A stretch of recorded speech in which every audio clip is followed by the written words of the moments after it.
جب ایک جھوٹا جنازہ علی کے سامنے رکھا گیا، ایک بندے کو کہا کہ سو جاؤ، مولا کو بولیں گے بندہ مر گیا ہے، یا علی جنازہ پڑھائی، کہ جب علی نماز پڑھائے نا اٹھ کے کھڑے ہو جانا، پھر ہم علی کا مذاق پڑھائیں گے۔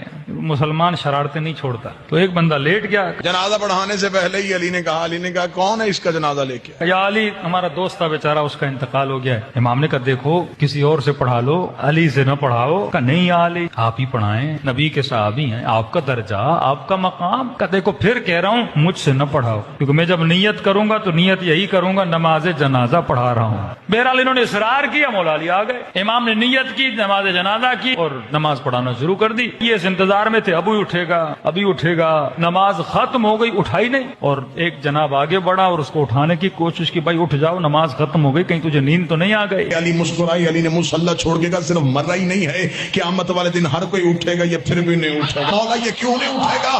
فرمایا اس کا بدن نہیں مرا، اس کی روح ہی مر گئی۔